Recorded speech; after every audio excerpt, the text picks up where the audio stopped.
Hey, Greg. Remember it, so you don't have to. Let me tell you a story about a brilliant writer and director named John Hughes. He recently passed away, but what he left behind will last forever. He directed such classics like The Breakfast Club, Planes, Trains, and Automobiles, Ferris Bueller's Day Off, and so forth. He also was a talented writer, writing screenplays for the National Lampoon Vacation movies, Home Alone, Pretty in Pink, and many more. Yes, John Hughes certainly seemed like the voice of a generation. Then Home Alone 2 came around. He wrote it, and it sucked. Then Baby's Day Out came around. He wrote it, and it sucked. Then 101 Dalmatians, Flubber, Just Visiting, Dennis the Menace, that shitty-ass Miracle on 34th Street remake, all in my head! What happened? He was like the voice, and then he got lost to the slapstick-inspired shit. Or slap shit, as I like to call it.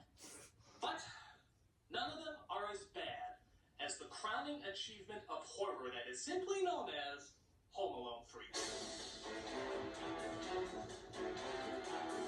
This is a film where even if you saw the previews, you felt dirty.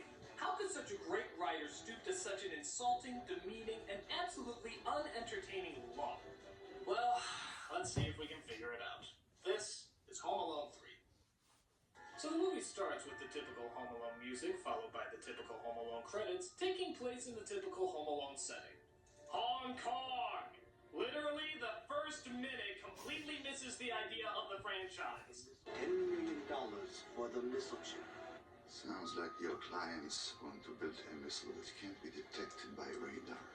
Whoever possesses this chip could dominate the entire region. What is this, Die Hard 5? What does this have to do with Home Alone? That's what you asked for. Air Force NSB 100C series. Where's my money? Seriously, how did we go from a kid being left at a house to weapons espionage? That's a pretty big fucking leap. Here, hide it in the toy car. We'll slip it right past airport security. Oh, great. You know, it's because of bungholes like you that we have to take our shoes off at the checkpoint.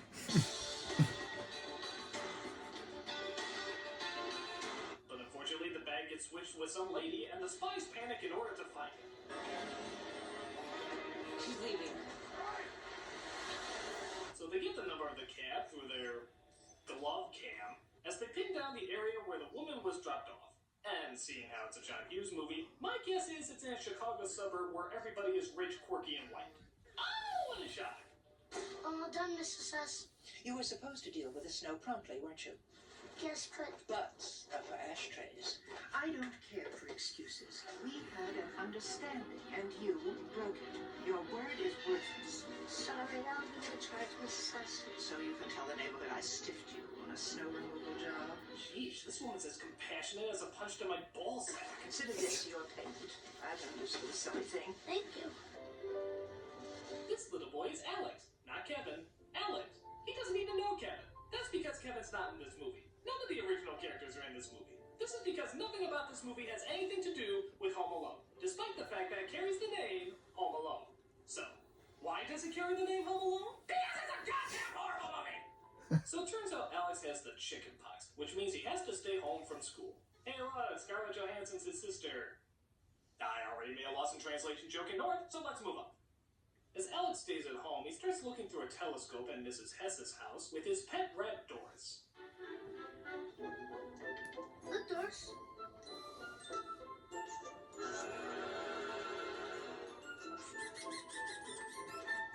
You know, I'm actually trying to envision the great John Hughes writing scenes like that. And then the mouse looks through the telescope and sees a cat. It's just a cat on the TV screen, but nevertheless, he gets scared. John Hughes, you've done it again. Where's my whiskey? So the spies rent a house on the street, as they know the old woman lives on the road, but they don't know which house. And wouldn't you know it, both parents have to leave the house, as the father always goes on business trips, and the mother has to make a last-minute presentation at her job. I'll be gone an hour at the very most. I called Mrs. Hess and told her you'll be alone. She said if anything comes up, she'll be right over. Well, wait a minute, why doesn't she just have Mrs. Hess watch him? Your kid is sick and all alone. Who cares if she's a bitch? She's still a babysitter, you whore. Alright, well, despite stupidity, Alex continues to look through his telescope. Oh, classic nostalgia, Craig. People miss this. where he didn't have scripts or cast. It was just him. I think those people should just get used to it by now because the nostalgia curtain gonna change what he's been doing. He comes across the spy sneaking into one of the But who knows? I'm just a review. I'm just a reactor. I don't control what nostalgia curtain does. Not a people comment. Freeze! Oh, what? No, that's too dark. That's too dark. That was the old John Hughes. This is the new quirky, lighthearted John Hughes. Let's see. Oh, I know. The dog actually freezes in place. Delightful. Where's my accent? So both the mother and the cops think Alex made up what he saw and don't look into it any further. But wouldn't you know it, the spies break into another house the next day. Well, that's okay though, because we know that the parents stayed home this time. Oh, you gotta be kidding me. They left again? What kind of parents are these? Do they leave their fucking medicine in the toy chest as well? So, once again, he calls the cops, the spies get away, and nobody believes him.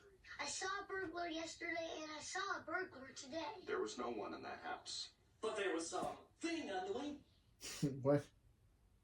So he figures it's time to take matters into his own hands. First is Stephens, then Mrs. Hess. I agree, Doris. The next stop is the Alcott's house. What kind of a burglar goes into a house and doesn't take anything? Do you know what I think? I think they're looking for something special. And they're looking in everybody's house because they don't know who has it. Yes, it appears we need more than elementary in this matter. Doris, fetch me my violin.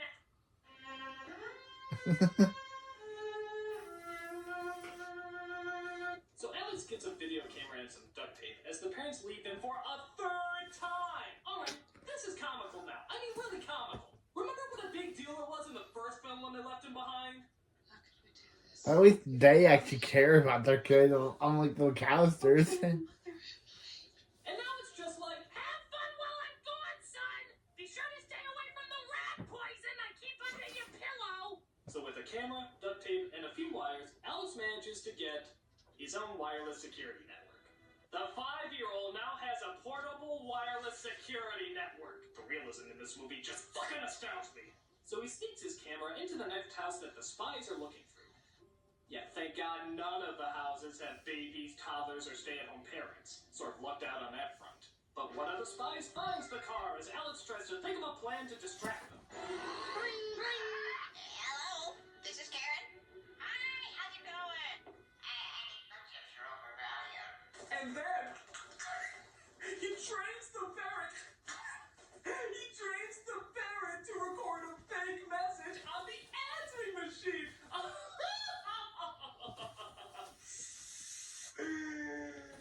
But that plan seems to backfire as the spies get the car and examine the video recorder on top. It's a video camera. Someone's on to us. Wait, now just hear me out. What if it's a 5-year-old boy who wired a security system in his own house? Oh, come on. That's something John Hughes would come up with if he was on Quaaludes. Did I really just write that? Where's the Quaaludes? So even though they get the tape, Alex drives the car away with the chip inside. They partake in a little chase. We have ourselves a little slapstick. Yuck. As Alex discovers the chip inside the car. Again, to his credit, he reports it to a member of the military, and even though they don't believe him, he gives them the number on the chip. But the bad guys find out where Alex lives as, prepare yourself, the parents leave again. I don't even care anymore. If you want your kid to be milk carton of the week, that's your problem. Hello. This time, however, they do ask Mrs. Hess to watch him, but only after they left, which is still pretty damn stupid, especially considering how the bad guys find her and tape her to a chair. Parents of the year or morons? Morons. So, of course, it's up to our friggin' boy genius to save the day. First, he tries to trick the woman by controlling the dog with a dog whistle. He doesn't have a dog, but he has a dog whistle. I'm sure he just buys cat food for fun, too. I repeat, there is no movement inside. Permission to enter.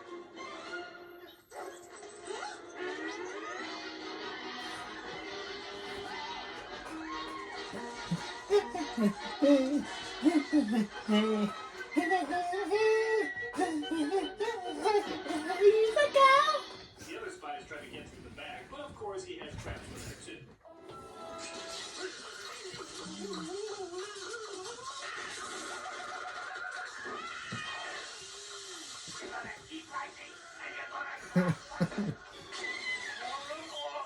Actually, that's the second John Hughes farting joke I've seen all week. The other one being his humor. Why does he have the strange things coming out of people's butts?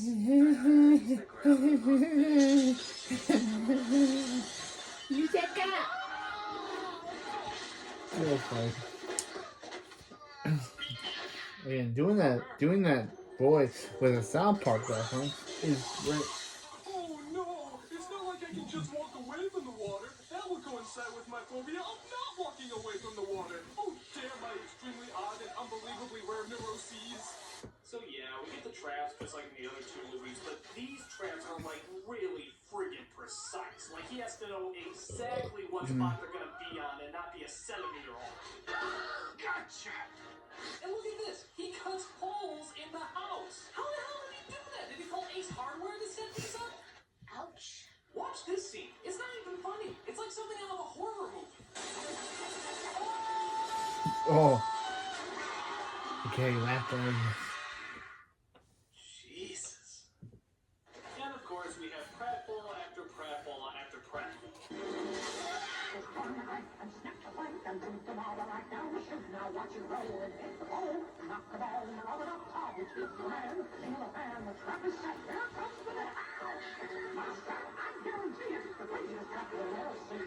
Believe it or not, the mother actually calls in the middle of all this, and Alex says that everything is fine. Honey, you're all out of breath. Is something wrong? No, everything's fine. Oh yeah, just fighting for terrorists and fleeing for my life. But don't worry, you have deadlines to meet.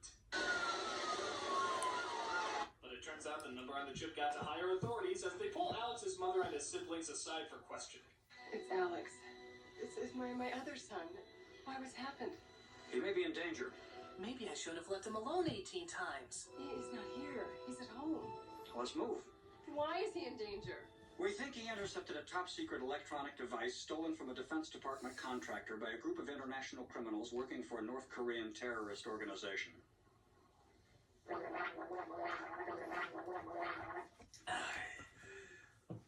Period. Meanwhile, the mayhem continues at home.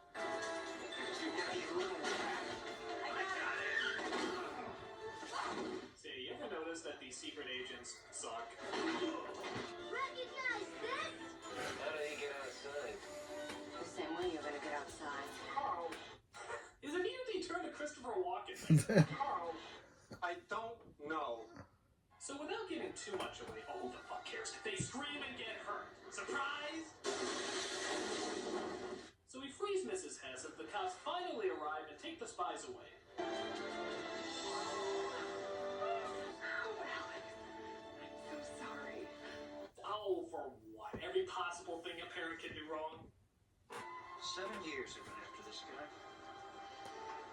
He always manages to slip away. And now a 5-year-old catches him. This is the worst day of my life. Thanks. Wait a minute, there's still one more spy on the loose. But it's okay, a parent operating a toy car, lighting a match, and setting off a series of explosions has it totally under control. Dr. fucking Doolittle couldn't get an animal to do all that! So after all is said and done, what does the film finally end on? The father giving his son a race car as a gift. Oh, the irony!